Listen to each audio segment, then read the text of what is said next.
마태복음 5장 43절에서 45절 말씀.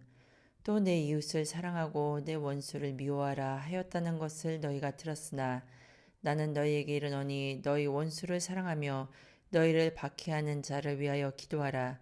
이같이 한즉 하늘에 계신 너희 아버지의 아들이 되리니 이는 하나님이 그 해를 악인과 선인에게 비추시며 비를 의로운 자와 불의한 자에게 내려 주심이라. 아멘. 오늘 저는 여러분과 함께 박해하는 자를 위하여 이 같은 제목으로 은혜 말씀을 나누겠습니다. 저희가 마태복음 5장을 읽었는데요. 5장, 6장, 7장을 가리켜서 산상수훈이라고 읽었습니다. 그런데 이 청취자들이 참 흥미롭습니다. 마태복음 4장 맨 마지막 절에 보면 이렇게 나타나 있습니다.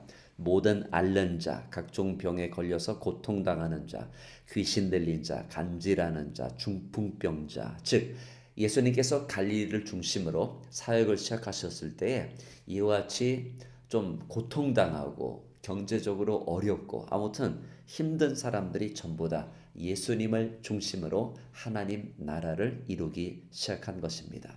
그런데 예수님께서 그 산상수훈의 말씀 중에 특별히 43절, 44절 말씀해 보니까 원수라고 말씀하시면서 이 원수에 대해서 언급을 하십니다.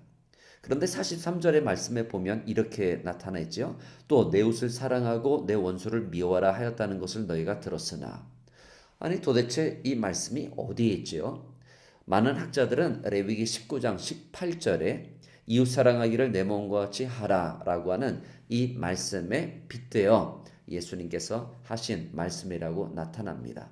그런데 레위기 말씀에 보면 원수로 갚지 말며, 그러니까 원수를 미워하라라고 하는 말씀은 없거든요. 그래서 이 말씀은 성경에 있다기보다는 오늘날 철저한 민족주의, 국수주의를 발전시킨 그런 유대인들이 막연하게 원수를 지목하고 그들을 미워했다. 일방적으로 그 뜻으로 해석이 됩니다. 그러면 여러분 2000년 전에 어떤 사람들을 도대체 이 고통당하는 자들이 원수로 간주되었을까요? 여기에는 두 가지가 있는데요. 첫 번째로는 세리들이라고 할 수 있습니다. 여러분 예수님의 12제자 중에 마태라고 하는 사람이 있는데 예수님께서 나를 쫓으라 나를 따르라 라고 말씀하시자 마태가 모든 것을 다 버리고 예수님을 즉각적으로 쫓은 그런 대목이 나타납니다. 그런데 예수님이 집에 들어가셔서 식사를 하시죠. 그때 바리새인과 세관들이 이렇게 말을 합니다. 아니 어떻게 죄인들과 세리들과 함께 먹느냐? 그러니까 세리들에 대한 어떤 그 인식이 그만큼 안 좋았다는 것입니다. 그도 그럴 것이 여러분 내가 세금을 내는데 그 중에 상당한 퍼센테이지를 그냥 자기네들이 그냥 갖고 간다라고 생각을 해보십시오.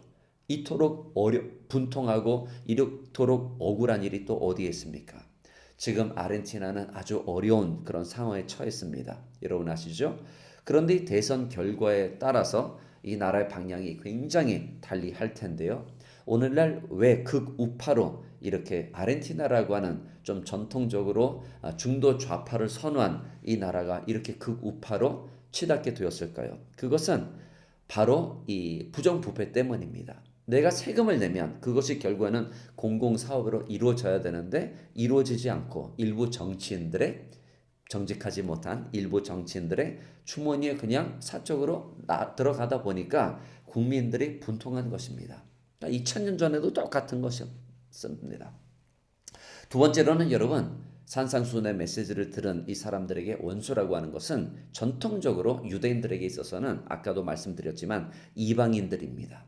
역사를 쭉 살펴보세요. 애굽, 아수르, 바벨론, 바사, 그리고 그리스, 로마에 이르기까지. 지금 이 마태복음 5장은 로마의 식민지에 있는 유대를 배경으로 하고 있습니다. 그러니까 그들은 계속해서 이 이스라엘 백성들로 하여금 약탈 그리고 식민지 정책을 펼쳤기 때문에 이거 뭐 당연한 것이죠. 우리나라 사람들도 이 일제강점기의 어떤 역사를 가지고 있기 때문에 일본에 대해서 그렇게 긍정적으로 생각하지 않는 그런 국민들이 대다수입니다. 1910년부터 45년도에 이르기까지 일제강점기 때 온갖 일본인들은 만행을 저질렀습니다. 세 가지를 정리해서 말씀드리자면 첫 번째로는 약탈이라고 하는 강탈이라고 하는 정책을 펼쳤습니다. 두 번째로는 일본군을 위한 위안부 아주 엄청난 인권 유린의 그 문제가 있었고요. 그리고 세 번째로는 아직까지도 문제가 되는데 동해를 가리켜서 일본해라고 그들은 표기를 하고 있습니다. 그러니까 우리나라의 입장에서 봤을 때 얼마나 억울한 일이에요.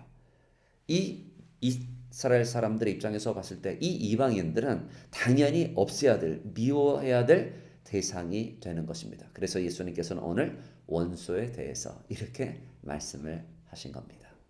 자, 그런데 이것을 개인적으로 적용했을 때 그때 좀 마음에 더 와 닿는 것은 사실입니다. 그렇죠? 왜냐하면 우리는 인생을 살면서 아이고 웬수라고 여기는 사람이 한두 명은 있기 때문입니다. 그런데 그에 대해서 예수님께서는 이렇게 44절에 말씀을 하세요. 나는 너희에게 이르노니 너희 원수를 사랑하며 너희 박해하는 자를 위하여 기도하라. 사랑하고 기도할 것을 예수님이 말씀을 하십니다. 살다 보면 여러분 사람은 누구나 실수가 있기 마련이기 때문에 어쩔 수 없이 원수 한두 명은 있다 생각이 됩니다. 사도행전 15장 말씀에 보면 사도 바울도요 2차 선교 여행을 시작할 무렵 바나바와 함께 있었는데 바나바는 마가 요한을 좀 데려가자라고 하는 취지였고 바울은 걔는 데려가면 안 된다라고 했습니다. 구체적으로 성경은 왜 그 이유를 명시하고 있지는 않습니다. 그러나 밤빌리아로 떠났다고 했거든요. 그러니까 어떤 사적인 일로 인해서 하나님의 일을 잠시 저버린 마가 요한에 대해서 바울은 굉장히 눈의 가시였을 거라고 생각이 됩니다. 그런데 바나바는 좀 봐주자 하는 그런 취지였습니다. 성경 말씀을 보면 어떻게 되는지 아세요? 서로 심히 다투어 피차 갈라서니 사도 바울이요? 야, 이거 참 의외인데요. 심히 다투어 서로 갈랐었다고 했습니다.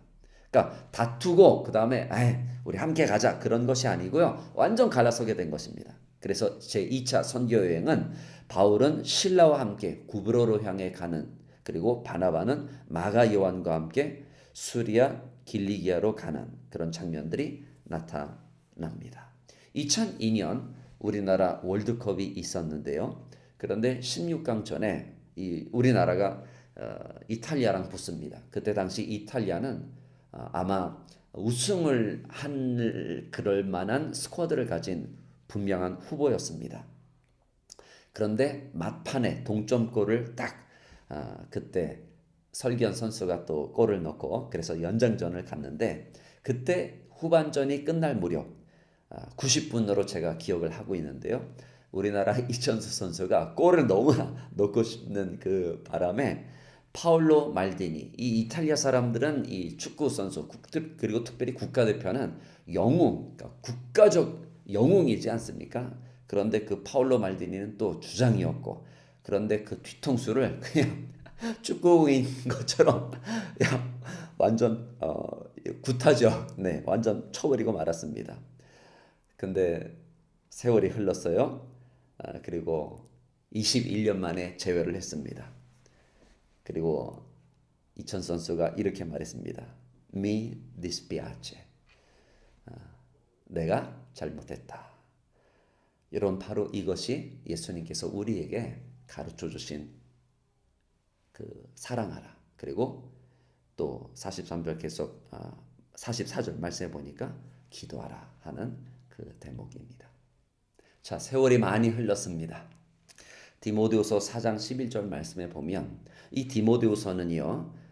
기원 후 64년 사도 바울이 로마의 감옥에 갇혀 있었을 때 기록한 책입니다. 그러니까 말하자면 하나의 유언장과도 같은 사도 바울이 가장 마지막으로 이 세상을 뜨기 전에 살해당하기 전에 순교하기 전에 쓴 편지입니다. 그래서 이와 같은 말이 있습니다. 디모데후서에 보면 내가 선한 싸움을 싸우고 나의 달려갈 길을 마치고 믿음을 지켰으니 우리는요 여러분 언제 떠날지 모르는 사람들입니다.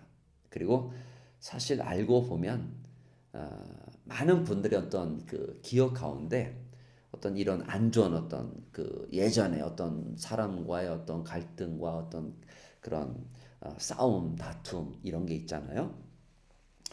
근데 어떤 분들은 이렇게 말씀을 하세요. 목사님, 도저히 용서가 안 돼요.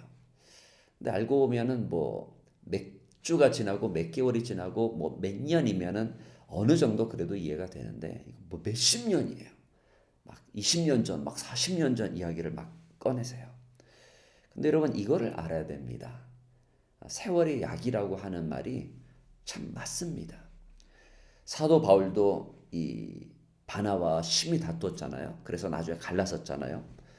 그러면 여러분 우리의 어떤 입장에서 봤을 때 둘 중에 하나 아니겠습니까? 그 사람을 없애든지, 네, 뭐 불질르든지, 아니면은 그냥 용서하든지. 안 그렇겠어요? 그런데 디모데후서 4장 11절 말씀에 보면 사도 바울이 나중에 자기가 이제 얼마 안 있으면 세상을 뜨게 될 줄 알고 이렇게 기록합니다. 디모데야, 네가 올 때에 마가를 데리고 오라. 그가 나의 일에 유익하니라. 아멘. 그가 나의 일에 유익하니라. 예전에는 정말 쓸데없는 놈이라고 생각했는데, 그런데 이제 생각해 보니까 하나님 나라의 관점에서 봤을 때 마가 요한이 참 귀중한 하나의 피스구나 라고 하는 걸 깨닫게 된 것이죠.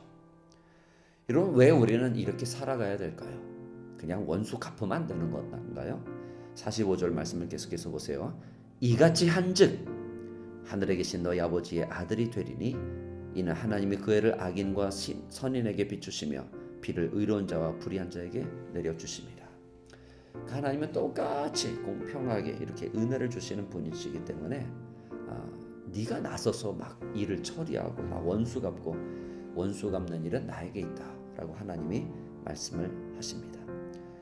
사도 바울은 로마서 12장 14절에 이렇게 말합니다. 너희를 박해하는 자를 위하여 축복하라. 축복하고 저주하지 말라.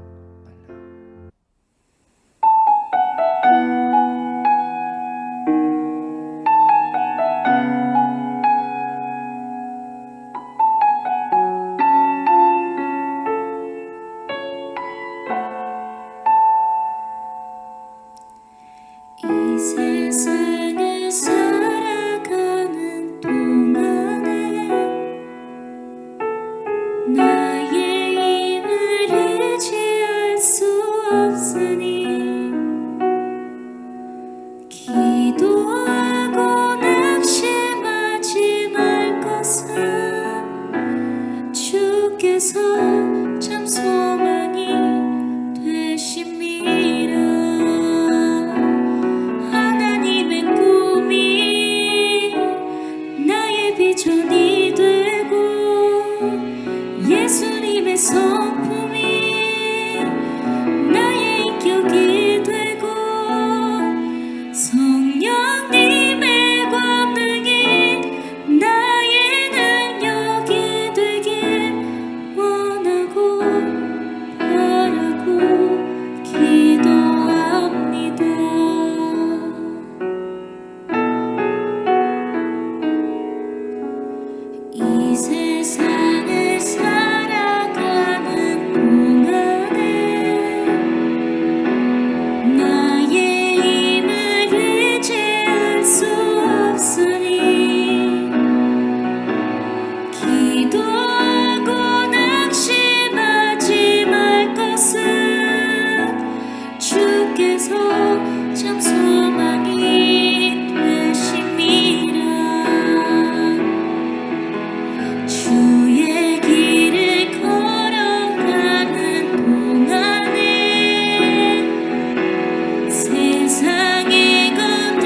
인격이 되고